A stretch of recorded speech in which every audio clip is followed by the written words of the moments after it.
toutes et bienvenue dans cette nouvelle entrevue pétillante, la 10e à vrai dire. On n'aurait jamais pensé qu'on allait aller jusque-là, mais bienvenue à nos auditeurs. Bonjour Anne-Claire. Bonjour Thérèse, bonjour à toutes. Alors, une thématique que vous nous avez pas mal demandé, qui est assez souvent revenue quand on vous pose des questions sur Instagram ou autre, en vous demandant quelles sont un peu les thématiques que vous voudriez qu'on aborde. Et une qui est revenue très souvent, c'était les fiançailles. On en a déjà parlé un petit peu sous l'angle de comment trouver un fiancé, est-ce que l'homme idéal existe, j'ai peur de m'engager dans le mariage. Enfin, on a déjà eu 2-3 thématiques un petit peu reliées à ça. Mais là, c'était vraiment plus le sujet sur la pureté et la chasteté pendant les fiançailles catholiques, bien sûr. Concrètement, qu'est-ce qui est permis, qu'est-ce qui est interdit, comment on peut faire, etc. Comment aborder ces sujets-là entre fiancés. Et ben, écoute, Anne-Claire, sans plus d'introduction, je te laisse peut-être répondre à cette question assez simple. Qu'est-ce qui est permis ou autorisé ou interdit au contraire pendant les fiançailles chrétiennes ? Bah écoute, je voulais perpétuer la tradition des podcasts. Tout le monde nous disait que c'était trop court. Donc moi, j'ai potassé le sujet et j'ai voulu résumer la situation de façon très claire. C'est facile. Tout est interdit, tout est péché. Voilà, fin du podcast. Ça vous convient ? Merci à toutes de nous avoir écoutés. Voilà. Voilà, on est très fiers de notre blague qu'on a préparée pendant 1 heure. C'est ça. Non, c'est vrai qu'on a mis un peu de temps, on vous le disait dans le podcast précédent, à quand même préparer cette thématique parce qu'elle est quand même super importante. Toi, je sais que c'est un sujet que tu aimes beaucoup, tu vas nous expliquer pourquoi. Mais justement, c'était quand même important, je pense, de revenir sur certaines choses. Il y en a qui sont évidentes pour certaines personnes, d'autres qui sont beaucoup moins évidentes. Ça dépend de l'éducation qu'on a reçue. Ça dépend si on s'est converti ou pas, par exemple, aussi. Ça peut être ce genre de situation. Donc, voilà, on a décidé un peu de revoir, j'allais dire, tous les basiques.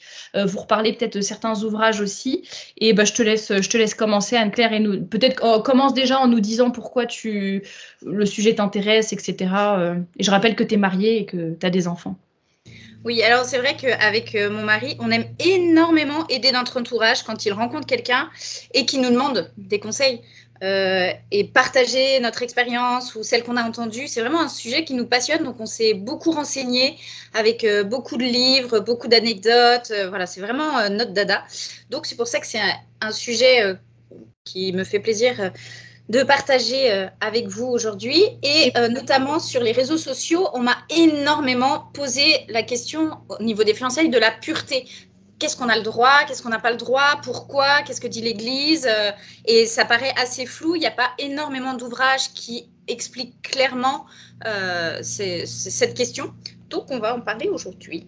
Et comme tu as eu tes propres fiançailles aussi, voilà, tu as aussi ton expérience, j'allais dire, qui a pu… Parce qu'entre la théorie et la pratique, il peut y avoir un écart. Donc, ce qui est bien, c'est que toi, voilà, tu as vécu des fiançailles chrétiennes. Donc, je pense que c'est bien aussi de pouvoir en parler et voir ce qui a été difficile, plus facile, etc. Et je rappelle également, je le dis juste maintenant parce que j'ai peur d'oublier sinon, qu'il y a plusieurs ressources sur Brin de Peps. Donc, Brin de Peps, c'est le magazine dont Anne-Claire est la rédactrice en chef. Et sur le site sur lequel vous pouvez télécharger gratuitement le magazine, il y a aussi d'autres ressources que vous pouvez télécharger gratuitement, notamment sur les fiançailles. Il y a le questionnaire là pour des fiancés. Donc, n'hésitez pas, si le sujet vous intéresse, à aller regarder là-dessus. Puis, je te laisse continuer. Oui, déjà, par rapport aux marques d'affection, il n'y a pas de droits particuliers qui sont adaptés aux fiancés. C'est un peu comme les mêmes marques d'affection qu'on aurait avec un frère. Donc après, pour l'affection en tant que telle, c'est pas la même chose, mais pour les marques d'affection, il n'y a pas de droits particuliers qui sont adaptés pour les fiancés. Donc il faudrait avoir les mêmes marques d'affection qu'on aurait avec un frère. Ça, c'est ce qu'on retient dans Fiançailles chrétiennes, le livre Fiançailles chrétiennes.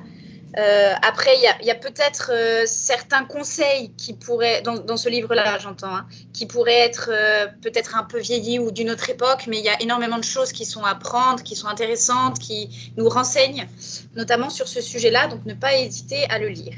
Et au moins, ils sont très clairs, les conseils. Enfin, je veux dire, ils sont concrets, parce que tu sais, parfois, pureté, chasteté, etc. Là, au moins, c'est écrit noir sur blanc. Et en plus, c'est quand même un abbé, l'abbé Dantec, on voit qu'il connaît bien la psychologie aussi, les différences hommes-femmes, etc. Donc c'est ça que je trouve intéressant aussi dans son ouvrage. Mais si vous voulez, il est dans la bibliographie du blog et j'avais aussi donné quelques extraits sur le blog. Donc femmeapart.com, vous regardez en barre d'infos et vous retrouverez facilement. Oui, voilà. Alors, chose importante à prendre en compte, il faut s'adapter en fonction des caractères. Il y a des personnes qui sont plus ou moins tactiles. Il faut faire attention à ça. Mais sauf que au début des fiançailles, on ne connaît pas encore trop notre fiancé, on n'ose pas parler de ce sujet-là, ce qui est normal. Et donc, on ne sait pas si l'autre est plus tactile que ça, on n'ose pas lui demander, l'autre n'osera pas nous dire, et nous, on n'osera pas dire non plus si on est tactile, si ça nous fait quelque chose ou pas. Donc, dans ces cas-là, avant d'en parler, il faut penser à l'autre et éviter de faire quoi que ce soit qui puisse donner des idées. Ou le mettre mal à l'aise. Ouais. Et on sait de nature que les hommes sont plus sensibles, ils sont plus naturellement sensibles, peut-être plus réactifs aussi, mais ça ne veut pas dire non plus qu'ils sont pervers. Mais voilà, on sait qu'ils sont naturellement plus sensibles. Le bon Dieu les a fait plus sensibles à ce niveau-là, donc il faut faire attention. Certaines femmes ne s'en rendent pas compte du tout, soit parce qu'elles ne sont pas du tout tactiles, soit parce qu'on n'a pas du tout la même mentalité. Voilà, on le sait, mais on n'arrive pas concrètement à l'imaginer, tellement ça nous paraît absurde. À l'inverse, pour d'autres, pour certaines filles, elles sont extrêmement soit tactiles, soit ça leur fait vraiment tout de suite quelque chose et elles n'osent pas en parler parce que dans la généralité, les femmes sont moins sensibles à ça, moins portées à y penser, etc. Donc elles se disent, bah, moi je ne suis pas dans la norme, donc on va me prendre pour un monstre, il ne faut pas que j'en parle. Non, certaines femmes sont plus sensibles et c'est comme ça et ce n'est pas du tout grave. Enfin, voilà, tant qu'elles le savent et qu'elles font attention à ne pas à ne pas tenter le diable, comme on dit, quoi, y a pas de souci, quoi. Faut le savoir et il faut que le fiancé le sache aussi. Mais c'est intéressant ce que tu as dit sur le fait que parfois on a peur de parler de ces sujets-là, parce que je pense que déjà c'est un sujet intime. Donc même si c'est avec Voilà. etc., bon, si on le connaît pas encore beaucoup, ou même si on le connaît bien, bon voilà, c'est quand même ça reste un sujet intime. On n'a pas non plus 40 ans de mariage derrière soi et voilà, on est fiancés et c'est vrai qu'il y a des choses, bon, on va peut-être avoir peur de les aborder parce que c'est un sujet intime. Deuxièmement, on a peut-être un peu peur d'être jugé ou de dire que l'autre va penser de moi, si je donne un peu mes faiblesses ou si je dis que je pense à telle et telle chose ou que ça me fait telle et telle chose, on se dit peut-être que je vais être mal jugée ou il va croire que justement que je suis une perverse ou un pervers, etc. Donc c'est vrai que on peut avoir un peu cette barrière, mais je pense qu'il y a une façon d'en parler qui peut être vraiment très simple, très naturelle et même belle. Et belle, voilà. Il n'y a pas à avoir de complexe sur le sujet. Il ne faut pas non plus tomber dans l'extrême inverse de se dire je parle très vulgairement et très ouvertement devant tout le monde de tous ces sujets-là. Et non, enfin voilà, il y a aussi une belle façon d'en parler, respectueuse, dans un bon cadre, etc. Mais il ne faut vraiment pas avoir peur d'aborder les choses. Voilà, il faut les aborder. Alors, peut-être pas tout au début des fiançailles, parce qu'on a plein d'autres choses à découvrir, etc. Il faut juste faire très attention au début des fiançailles, parce qu'on ne sait pas ce que l'autre pense, etc. Mais c'est un sujet à aborder, ça c'est sûr. Donc, dans le questionnaire de Brin de Peps, dans le questionnaire des fiancés, cette question-là est abordée sous différents points. Donc, n'hésitez pas à vous y reporter si ça vous permet d'aborder le sujet plus facilement. Parce que c'est pas forcément évident de dire, bon, alors maintenant, on va parler de ça. Voilà, sur le questionnaire, est là pour ça aussi. Et je sais que complète juste, pardon, quelque chose que tu as dit tout à l'heure, il faut aussi par rapport à son caractère, etc., parce que c'est vrai que ça varie d'une personne à l'autre. Et je le répète aussi par rapport au langage de l'amour. Si vous connaissez votre langage de l'amour et ou que vous découvrez ou vous connaissez celui de votre fiancé, ça peut être intéressant par rapport à ça, justement, de se dire, zut, on ne peut pas faire telle chose, donc on ne peut pas se prouver notre amour. Non, déjà, il y a plein de façons de se montrer son amour. Et justement, si vous savez qu'un des langages de l'amour, ça peut être le contact physique, voilà, y faire spécialement attention ou trouver une autre façon de faire, quoi. Mais c'est important aussi. Enfin, il y a le caractère et il y a aussi les langages de l'amour. C'est ça, se montrer l'affection qu'on a envers l'autre, ce n'est pas forcément le toucher, s'embrasser ou quoi que ce soit. Il y a énormément d'autres choses et comme tu l'as dit, c'est les langages de l'amour. Ça peut être simplement rendre service, là, on se sent extrêmement aimé de l'autre, etc. Donc, c'est important de le savoir. Bon, alors, qu'est-ce qui est interdit?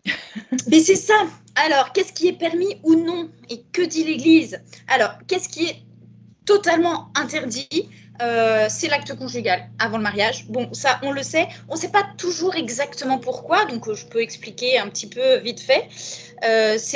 L'Église ne fait pas des interdits juste pour des interdits. Mais c'est déjà pour se donner à une seule personne, c'est un extrêmement beau cadeau. Donc, c'est quelque chose de très, très beau. Un cadeau immense. En plus, ça peut aboutir à une grossesse. Donc, c'est mieux que l'enfant naisse dans un foyer déjà bien construit, qui est stable et durable aussi. Parce que voilà. Si s'engager dans le mariage, c'est pas pareil que si l'accueillir dans de bonnes conditions, quoi. Exactement. Et le fait qu'on se prépare pendant les fiançailles, à ne pas avoir cet acte-là, ça nous permet après le mariage à avoir une chasteté dans le mariage, parce que certaines personnes pensent que tout est permis une fois qu'on est marié. Ce n'est pas vrai. Il faut garder une certaine chasteté dans le mariage qui est très belle, très vertueuse, mais ne serait-ce que par exemple la femme tombe malade ou le mari tombe malade, etc. Eh ben, il faut avoir cette vertu et il faut avoir cette chasteté qui est importante. Ça peut être plein d'autres contextes et il faut l'apprendre avant. Et aussi, le fait de se contenir pendant les fiançailles, ça nous apprend certaines vertus, ça nous donne une force, une droiture et même une certaine volonté sur toutes les autres choses dans notre vie. Et ça nous rend plus forts, en fait, et plus vertueux dans tous les domaines. Nous ne sommes pas des animaux et c'est ça que ça nous apprend, en fait. Ça nous apprend à savoir se respecter, savoir se gérer, s'auto-gérer, en fait. Tout court sur plein de points. Exactement. Et aussi, j'ajouterais une petite chose pour compléter beaucoup peut-être plus terre à terre. Mais on me l'avait dit dans une conférence et ça m'avait marqué le fait qu'en fait, si on a des relations intimes avec une personne, forcément, ça nous rapproche de la personne, ce qui est normal. Oui. Ça crée une certaine intimité et ça peut aussi nous empêcher d'avoir un certain discernement par rapport à cette personne. Les fiançailles, c'est un engagement, évidemment. On ne va pas dire... c'est pas quelque chose à prendre à la légère ou qui est fait pour être rompu ni quoi que ce soit. C'est quand même un engagement très sérieux, mais c'est quand même aussi un temps de discernement. Et il peut se trouver que finalement on décide de ne pas s'engager dans le mariage pour de bonnes raisons.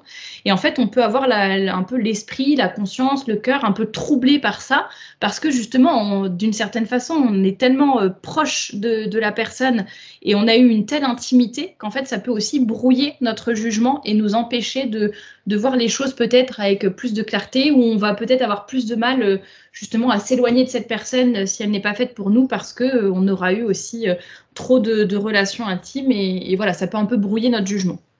Il y a ça et aussi même au niveau naturel et au niveau psychologique, c'est prouvé que si on arrive à garder une certaine continence, une certaine chasteté, on est beaucoup plus droit, on a une meilleure volonté, on est mieux au niveau psychologique aussi, malgré ce que la société veut nous faire croire en disant mais non, mais il faut tester avant, plus on le fait souvent, plus au niveau sportif, etc. C'est complètement faux ça, parce qu'au niveau psychologique, au niveau volonté, tout ça, ça nous détruit complètement à la fois naturellement et l'âme et l'esprit et tout ça.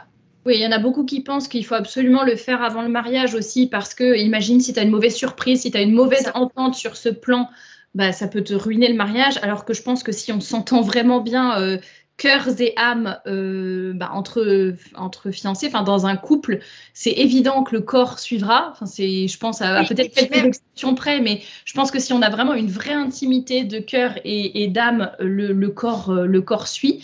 Et il me semble qu'il y a des études, alors je ne veux pas dire de bêtises parce que j'ai pas pensé à regarder les études avant de commencer le podcast, mais il me semble qu'il y a des études aussi sur la corrélation entre le nombre de partenaires qu'on a eu avant le mariage et la fidélité ou le nombre d'années de mariage qu'on va avoir, et que plus la femme notamment, plus elle multiplie les partenaires intimes, on va dire, et bien moins elle a de chances que son mariage soit pérenne, et par rapport à la fidélité aussi, ça implique pas mal de choses. Donc même d'un point de vue purement naturel, là pour celles qui sont peut-être pas croyantes et qui nous écoutent, ça rejoint ce que tu disais au début, l'Église elle fait les choses pour notre bien, c'est des choses en fait logiques et qui d'un point de vue vraiment purement naturel sont bonnes pour nous en fait, c'est pas des règles sorties de n'importe où juste pour nous frustrer quoi. Et par rapport à ce que tu dis, où il y en a qui disent il faut essayer avant parce que si ça marche pas. Mais une fois qu'on est marié, de toute façon, et c'est comme pour tout. On parle d'un sujet bien particulier, on n'est pas d'accord, ou l'autre ne comprend pas bien, on en discute jusqu'à comprendre, se mettre d'accord, etc. C'est exactement pareil dans ce domaine-là. C'est-à-dire qu'on s'adapte, on a des années devant nous, on a toute la vie devant nous. Donc, de toute façon, on va faire en sorte que cela fonctionne. C'est tout. Même sur des difficultés de la vie, on va toujours faire en sorte, puisque le mot divorce n'existe pas, on va tout faire pour que ça fonctionne. On va faire en sorte de se remettre en question, on va faire en sorte que l'autre soit mieux. C'est dans toutes les situations, c'est pareil. Sur ce sujet-là, c'est pareil, exactement pareil. Donc, exactement. Faire en sorte que, voilà.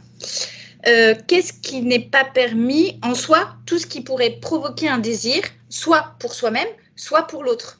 Donc, même si c'est un désir mental, juste vouloir aller plus loin, déjà, c'est pas très bon. Et par rapport à la virginité, c'est pas que la virginité physique dans ce cas-là. C'est aussi moral, psychologique. Enfin voilà, c'est pas uniquement physique. Il y en a qui se disent tant que je perds pas ma virginité, c'est l'essentiel et voilà. Et je peux tout faire. Et non, bien sûr que non. C'est une question de volonté beaucoup plus profonde et plus belle. Voilà. Alors, ce qui est permis en soi. Si vous savez exactement que vous tenir la main, ça ne vous fera rien ni à lui, ni. Enfin, voilà. Si ça ne vous provoquera pas de désir, on va dire, dans ce cas-là, c'est permis, c'est pas interdit. Pareil de vous embrasser, sauf si vous vous embrassez langoureusement. Voilà, ça se fait pas trop. C'est pas. Surtout, ça peut être, c'est surtout le côté où ça peut être un manque de pureté, déjà, en tout cas dans le cadre des fiançailles. Et comme tu dis, ça peut provoquer après d'autres choses. C'est ça aussi, c'est pour rester dans le bon état d'esprit. Et par rapport, je reviens juste sur une chose, parce que quand tu as parlé de se tenir la main, je pense qu'il y en a peut-être qui t'ont entendu et qui ont rigolé et qui se sont dit, non mais vraiment quoi, genre se tenir la main, ça peut être une chose mauvaise. Et en fait, détrompez-vous, ça dépend vraiment des caractères et des situations. On n'est pas en train de dire s'effleurer les mains, ouh là là, c'est déjà la limite du dangereux. Oui, mais oui, j'ai pas précisé. C'est pas ça. Mais il y a des personnes pour qui, en fait, ça va être déjà quelque chose qui peut provoquer d'autres choses derrière ou quoi. Et c'est pour ça que je dis, faut pas se moquer des gens, faut pas non plus avoir une espèce de comment on dit, faut pas non plus être puritaine ou c'est pas de la pudibonderie non plus. Faut pas non plus tomber là-dessus ou dans le être psychopathe et se dire ouh là là, attends, faut même pas que je le regarde dans les yeux parce que si ça se trouve, non, c'est pas ça.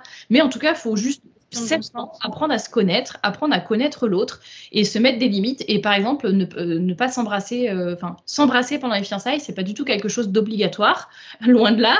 Ni d'interdit. C'est les deux, mais c'est pas obligatoire. Je sais que, je sais pas s'il veut que je le dise, mais je sais que nous, on s'est pas embrassé avant le mariage, mais on se l'est même pas dit, c'était naturel. On s'était dit, non, on va s'offrir ça en cadeau plus tard, et puis comme ça, on apprend à se connaître différemment. Et puis, pour nous, c'était naturel, mais je sais qu'il y en a d'autres, ils le font différemment, ou alors ils se le disent, qu'ils veulent ils veulent pas s'embrasser avant le mariage parce que c'est plus beau pour eux, parce que, voilà, chacun fait comme il veut et il faut pas avoir peur du jugement des autres en disant, oh là là, ou alors, oh, ils se tiennent la main, ou ils se tiennent pas la main. Mais qu'est-ce que vous en avez à faire des autres? En fait, c'est votre âme qui compte et c'est votre futur foyer qui compte. Donc, faut pas. Et quand je parlais justement de se tenir la main, je disais ça, c'est vrai que j'ai pas précisé, mais c'est parce que j'ai plusieurs témoignages, on va dire, une amie en particulier qui m'a dit oh là là, mais c'est horrible en fait, parce que dès qu'on se tient la main, mais je sais pas si on arrivera au bout de fiançailles, c'est vraiment très dur pour nous. Et voilà, pour eux c'était difficile, donc ils ont juste à pas se tenir la main et ça existe, et faut pas en avoir honte, et c'est pas, ça arrive, on se tient pas la main, puis c'est tout quoi. Il y en a pour d'autres c'est rien. C'est ça, c'est en fonction du caractère, c'est en fonction de connaître l'autre, c'est ça. Et en fonction des bonnes manières. Ah oui, en fonction des bonnes manières, même par rapport aux autres, parce qu'il y a certains couples qui se tiennent la main, ok, très bien, mais ils se tiennent la main, mais tout le temps, c'est-à-dire à table, ils continuent à se tenir la main, en faisant je ne sais pas quoi, ils se tiennent la main. Il y a des limites quand même à respecter par respect pour les autres, par bonne manière, quoi. C'est un savoir-vivre. Ouais, exactement, de ne pas être tout le temps à se faire des petits voilà. Je sais pas quoi, qui en soi sont pas, on dit pas que ça va contre la pureté ou la chasteté, hein, mais voilà, là c'est plus pour faire une précision, une parenthèse. voilà, plutôt bonne manière, mais se dire, voilà. Faut pas exagérer non plus dans les marques de sélection. J'ai envie de rajouter que quand on est fiancé, il faut aussi montrer l'exemple et on va fonder un foyer et il faut montrer l'exemple aussi pour nos futurs enfants, pour notre entourage et montrer l'exemple, c'est quand même quelque chose de très beau. Donc, il faut bien se tenir et montrer qu'on est des fiancés, quoi, tout court, qu'on se prépare au mariage, que c'est quelque chose de très beau. Donc, on se tient bien tout simplement, quoi, en public ou en étant seul. Et justement, passage à en étant seul. Est-ce qu'on a le droit d'être seul? Alors, bien sûr, pour apprendre à se connaître, c'est mieux de discuter seul à seul, mais ça dépend du lieu aussi. On ne va pas se retrouver dans une chambre tous les deux le soir. Ça, c'est une question de prudence. Donc, la prudence dans la vertu et dans les fiançailles, c'est une vertu qui est très importante sur tous les points. Donc, on fera attention soit d'être dans un lieu plus public, de se promener dans un parc, d'aller au restaurant. Il y a plein de lieux qui sont permis, d'aller chez des amis. Voilà. Mais éviter d'être seul dans une maison où il n'y a personne. Ça, c'est une question de bon sens aussi. Et ne pas se croire plus fort qu'un autre. Parce que on se croit toujours un peu plus fort. Enfin, on essaye de s'imaginer toujours plus fort. Non, mais c'est bon, ça va. Je vais rien faire. Ça va, c'est bon, quoi.